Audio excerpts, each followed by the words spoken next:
Good evening, folks, and welcome to Time to Be Reasonable. Had a few things I had to get all settled, but we are going to be reading, or I'm going to be reading the SB 1557 Parental Rights Bill from Florida, also known as the um, colloquial known in the media as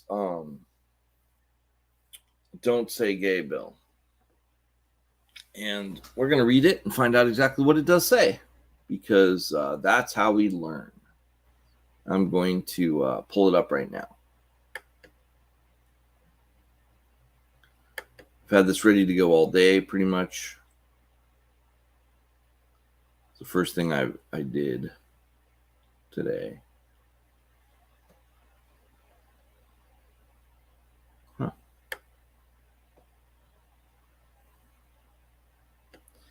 Yeah, there we are.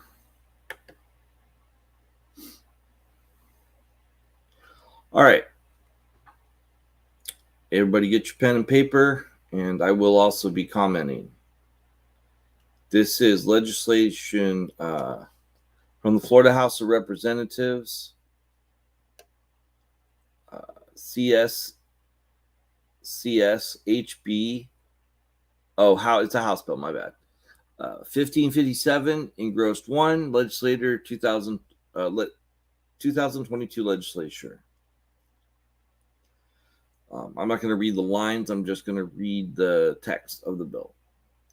An act relating to parental rights in education, amending S.1001.42 FS, requiring district school boards to adopt procedures that comport with certain provisions of law for notifying a student's parent of specified information, required such procedures to reinforce the fundamental right of parents to make decisions regarding the upbringing and control of their children in a specified manner, prohibiting the procedures from prohibiting a parent from accessing certain records, providing construction, prohibiting the school district from adopting procedures or student support forms that prohibit school district personnel from notifying a parent about specified information, or that encourage or have the effect of encouraging a student to withhold from a parent such information, prohibiting school district personnel from discouraging or prohibiting parental notification and involvement in critical decisions affecting a student's mental, emotional, or physical well-being, providing construction, I'm going to move here. Providing classroom discussion about sexual orientation and gender. Okay, so here's where it gets. Discouraging or prohibiting parental notifications and involvement in critical decisions affecting a student's mental, emotional, or physical well-being. Providing construction, prohibiting classroom discussion about sexual orientation and gender identity in certain grade levels or in a specified manner, requiring certain training developed or provided by a school district to adhere to standards established by the Department of Education, requiring school districts to notify parents of healthcare services and provide parents the opportunity to consent or decline such services, providing that specified parental consent does not waive certain parental rights, requiring school districts to provide parents with certain questionnaires or health screening forms and obtain parental permissions before administering such questionnaires and forms, requiring school districts to adopt certain procedures for resolving specified parental concerns, requiring resolution within a specified time frame, requiring the Commissioner of Education to appoint a special magistrate for unresolved concerns. I wonder how much they have to pay this magistrate. It's really weird. Maybe that's a Florida thing that they're called a magistrate. Anyway, requiring the State Board of Education to approve or reject the special magistrate's recommendations. Okay, so the State Board of Education would approve or reject that magistrate's recommendation within the specified time frame. Requiring school districts to bear the cost of the special magistrate, requiring the State Board of Education to adopt rules providing requirements for such rules, authorizing a parent to bring an action against the school district to obtain a declaratory judgment that a school district procedure or practice violates certain provisions of law, providing for the additional award of injunctive. I'm kind of curious, how much are they going to pay this magistrate? How much of your tax money is going towards it?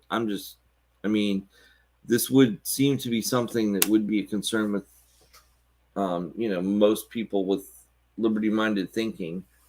How much is being paid? Or it sounds like they might just be creating a job. But anyway, relief, damages, and reasonable attorney fees and court costs to certain parents, requiring school district to adopt policies to notify parents of certain rights, providing construction, requiring the department to review and update as necessary specified materials by a certain date, providing an effective date. Being enacted by the legislature of the state of Florida, paragraph C is added to subsection 8 of section 1001.42, which I did not bring, which I'm not reading tonight, so that might make things a little bit more difficult. 10042, powers and duties of district school board. The district school board, acting as a board, shall exercise all powers and perform all duties listed below. 8, student welfare. C, 1, in accordance with rights of parents enumerated in as 1002.20 and 1014.04, adopt procedures for notifying a student's parent if there's a change in the student's services or monitoring related to the student's mental, emotional, or physical health or well-being, and the school's ability to provide a safe and supportive learning environment for the student. The procedures must reinforce the fundamental right of parents to make decisions regarding the upbringing and control of their children by requiring school district personnel to encourage a student to discuss issues relating to his or her well-being with his or her parent, or to facilitate discussion of the issue with the parent. The procedures may not prohibit parents from accessing any of their students' education and health records created, maintained, or used by the school district as required by S 001 002.22 parentheses 2. My thoughts on that are, what if you're ill-equipped to make a decision for your child?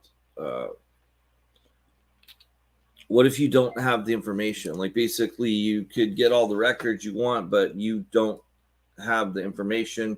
You don't have the training. It's hard to make those decisions.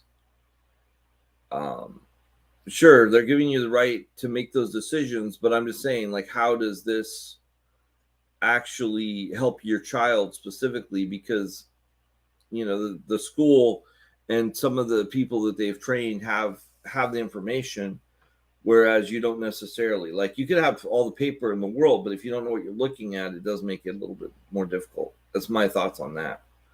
Especially like something like an IEP, which like you could then look at and say, oh, well, this IEP says this, but I don't understand this, so I don't understand why Junior just doesn't go back to normal classes. I want my Junior to go back to normal classes, but you don't know the specifics of the reason that things have been done or anything like that. You're just being given the paperwork. So that seems like a concern to me. A school district may not adopt procedures or student support forms that prohibit school district personnel from notifying a parent about his or her student's mental, emotional, physical health, or well-being, or a change in related services or monitoring, or that encourage or have the effect of encouraging a student to withhold from a parent such information. School district personnel may not discourage or prohibit parental notification of an involvement in critical decisions affecting a student's mental, emotional, or physical health or well-being. See, but the thing is if you have an emergency, that's a thing too. Like some reason you can't get a hold of the parent. I'm not sure what happens in that situation. This subparagraph does not prohibit a school district from adopting procedures that permit school personnel to withhold such information from a parent if a reasonable, prudent person would believe that disclosure would result in abuse, abandonment, neglect. Okay, that's good that they've got that caught there. Defined in S.39.01. 3. Classroom instruction by school personnel or third parties on sexual orientation or gender identity may not occur in kindergarten through third or in a manner that is not age appropriate or developmentally appropriate for students in accordance with state standards. So right there, that means that can't happen regardless of if a parent's okay with it, because the state has said that even if a teacher or even if a parent has said, hey, I would like my child to learn about this stuff, that person can't, even if there was like a set aside classroom, they can't do that for that child. That child has to learn it at home, even if that's not what the parent wants. So it contradicts itself that way to a degree, because if somebody wants like if that is what somebody, if a parent wants that, then they should be able to get that. Just as much if a parent doesn't want that, they shouldn't have, they might not have that towards their kid, which we've kind of always said was the case, because we've always had these permission slips that we send back and forth, at least in California. So that's usually been covered, but now it's basically, it seems like rights in some ways are being taken away in that situation. And you can correct me if I'm wrong in the comments. But please, if the comments are too negative, I will delete the ones that are ridiculously negative, because I'm being very balanced in the reading of this. I'm looking at both sides of it as much as I can. So please be reasonable in the comments. Student support services training developed or provided by a school district to school district personnel must adhere to student services guidelines, standards, and frameworks established by the Department of Education. All right, right. So the training has to, I don't know why it's in there as a standard, because that's repetitive. See, this is where I have a problem with bills a lot of times, is where they're repetitive, where it's like it's already on the books, but they're putting it on the books again. And I'm just like, I kind of wonder, like, if they have the paperwork where they could say, where they used to send paperwork home with Johnny and just be like, hey, we're going to learn about, there's a possibility of learning about gender identity and sexual orientation in biology today or whatever. Then the person, the parent marks like signs it or doesn't sign it, and then Johnny doesn't participate in that part of the curriculum. I don't know why you would need a big bill for this, but I guess it's reasonably small compared to most bills. I mean, it's not, I'm not going to be on here, drinking coffee for days or anything like that. So at the beginning of the school year, each school district shall notify parents of each healthcare service offered at their student school and the option to withhold consent or decline any specific service. Okay. That's healthcare service, though. That's kind of, I don't know. That's concerning, because if somebody, I don't know. That concerns me. Like, if you look at, I understand that some parents have a thought on if they want their kid to receive some kind of health care or not, but that's still not very great for the student. Maybe that would go back to the abuse of the child, or maybe they can't make that decision. I don't know. Anyway,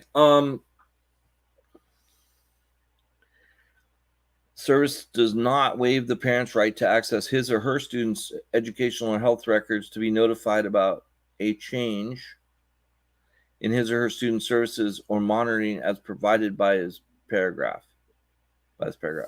So that I don't know what monitoring is. I don't know if that's like looking at the paperwork and the notes that are made or what that is, but I'd be interested to be enlightened on that one. Before administering a student well-being questionnaire or health screening form to a student in kindergarten through grade 3, the school district must provide the questionnaire or health screening form to the parent and obtain permission of the parent.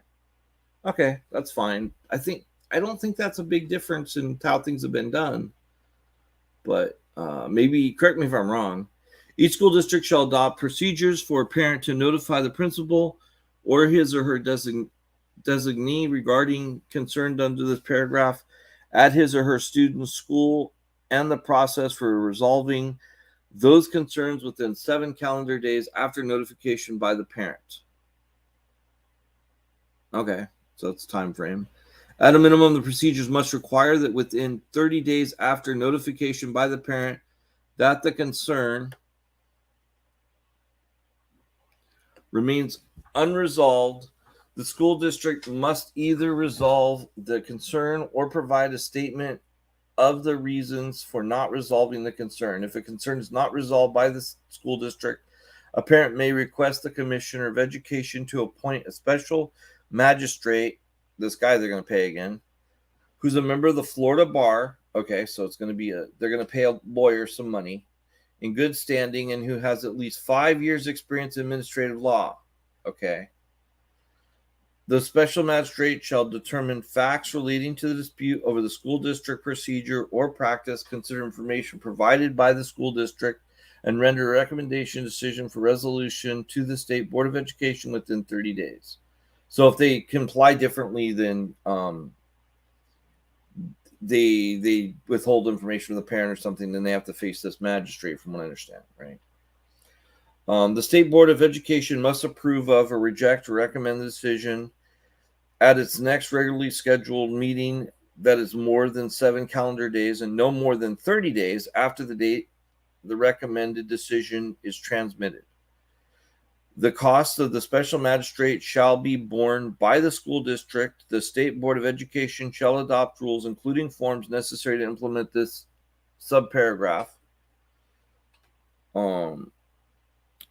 2, bring an action against the school district to obtain a declaratory judgment that the school district procedure or practice violates this paragraph and seek injunctive relief. Okay, so to stop it, basically.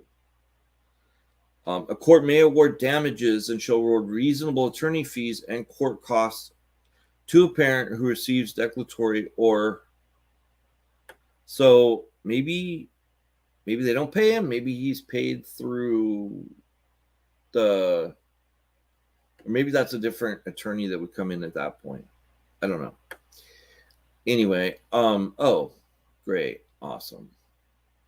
Well, I'll have a minute to take a look and see if anybody's on here yet. Nope. All right, I'll keep reading. I lost my parental rights, so now I'm going to go back and find it again, which is frustrating. I'll find it. Almost done here.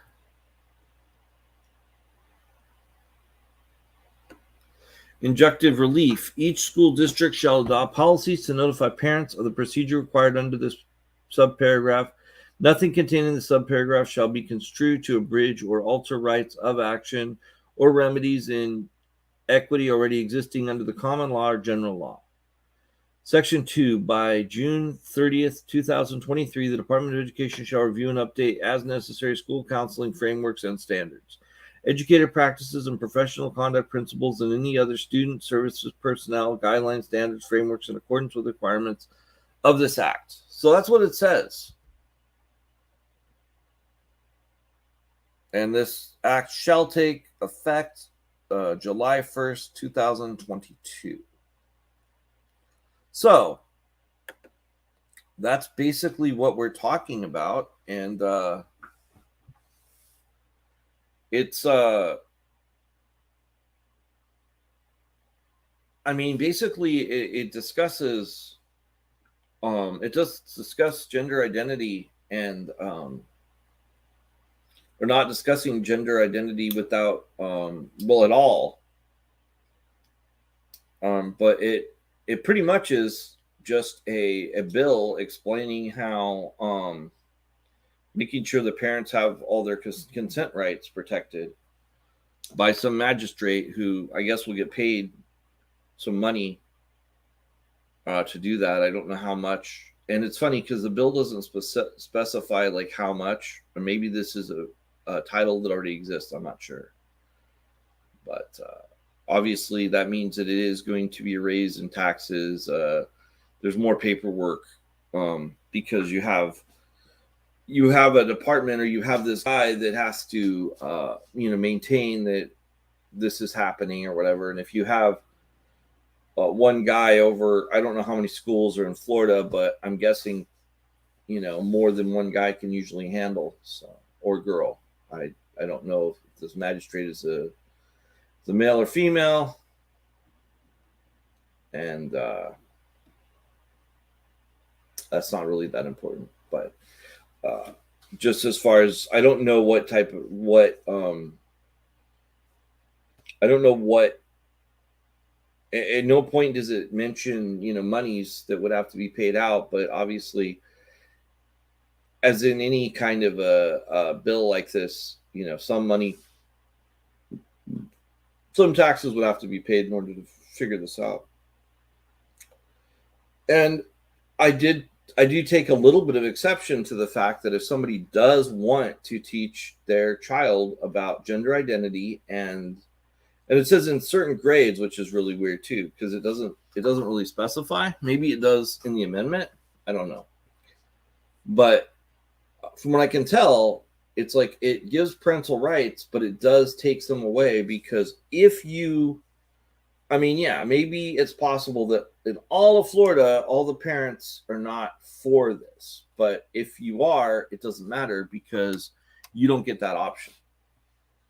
And that's not liberty exactly. So I don't know what to say about that.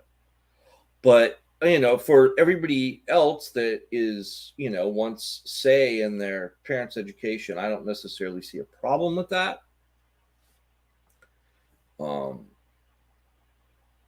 They have a right to, if parents want to, do that. But where they're actually affecting other people's children, where they're saying you can't learn this because I don't want my little Bobby to learn this, that's where I would have a problem. And I would think most libertarians would have that as would see that as a problem as well. And I will say that I saw nothing about grooming at all. So I will say that people using terms like they don't say gay bill, it's a little bit inflammatory, but at the same time, it is probably more accurate than saying it's an anti-grooming bill. Because basically what it says is that no changes can be done to your child's health care, their education plan, anything like that, without notifying the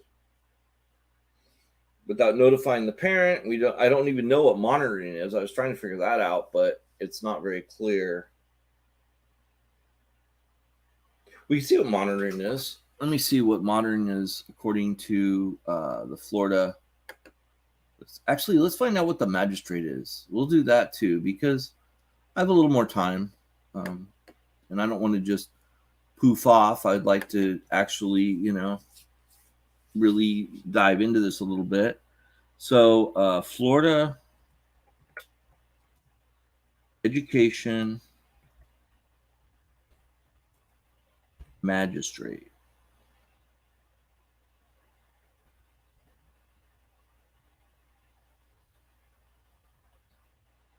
There we are. Magistrate court, magistrate judge. Let's see. Information for new judges, maintaining professional district. Let's see. It might just be the name for the judge. The General Magistrate, 9th Judicial Court of Florida.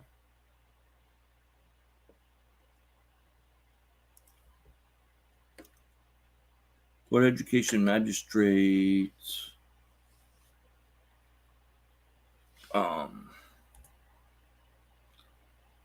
HB 1557. That's what we're talking about. World's underlined or additions. Okay. Okay. Let's see here. Oh, so I probably read the new version then. Let's see.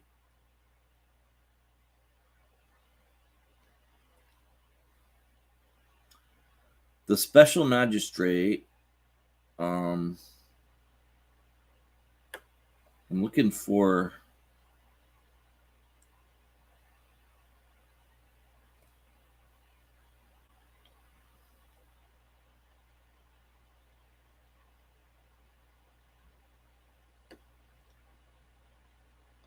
I'm just curious what his payment is. Oh, there we are. Let's just find out funding for HB 1557. Because it looks like there would have to be funding because these things are being checked here. I don't know. Funding amount. Here we are.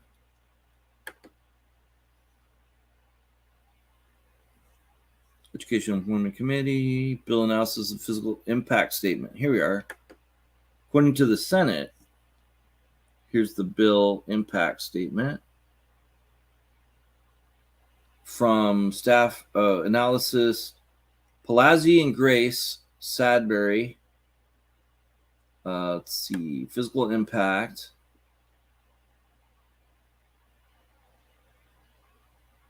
Let's see here.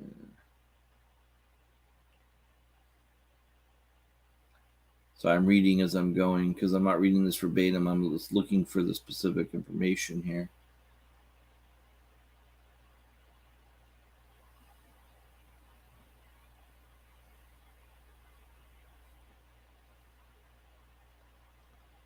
Huh.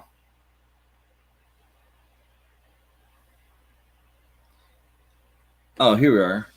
A special magistrate is a public officer belonging to a civil organization of the state and invested with powers and functions which may be either judicial, legislative, or executive. There's one instance in the Education Code establishing a special magistrate to resolve differences relating to specific codes of charter schools. In such instance, the Commissioner of Education is required to appoint a special magistrate who's a member of the Florida Bar in good standing and who has at least 5 years' experience in administrative law.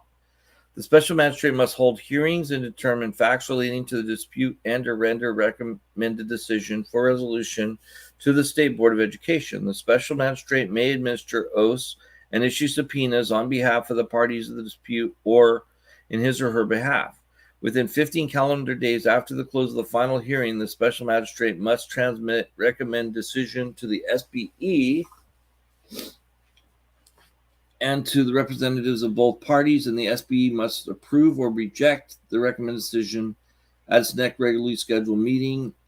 That is more than 7 calendar days and no more than 30 days after the date recommended decision is transmitted. So basically, they would be taking on extra cases, so it wouldn't end up. It doesn't look like have a financial impact. I'm looking to find their finished.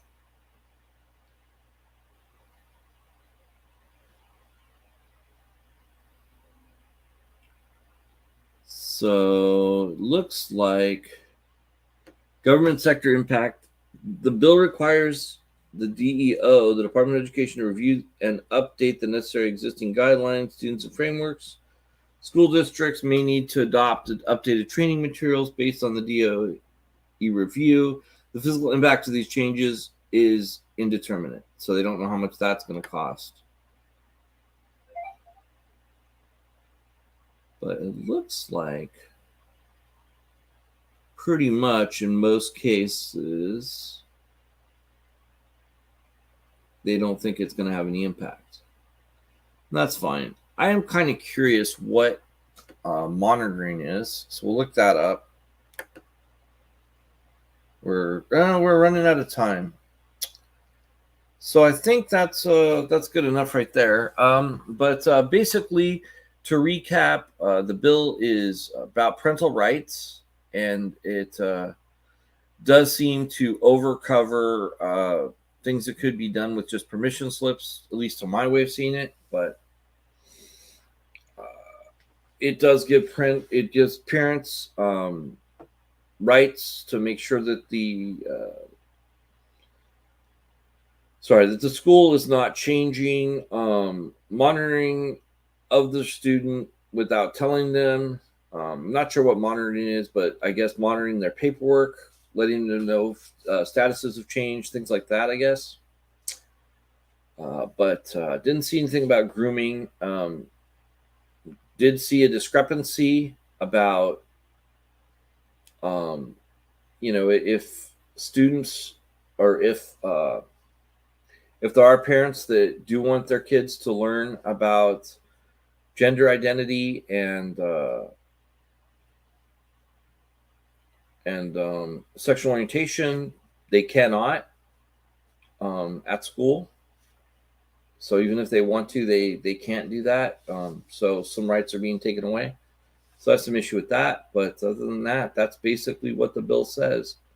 So it's one of those things, and it doesn't seem to impact so much. So it's not really increasing taxes, but that's the bill in a nutshell. Um, Tune in Friday at 6:30 again. I don't know what we'll be talking about, but it'll be interesting, and we'll be reasonable about it. Have a great night, everybody.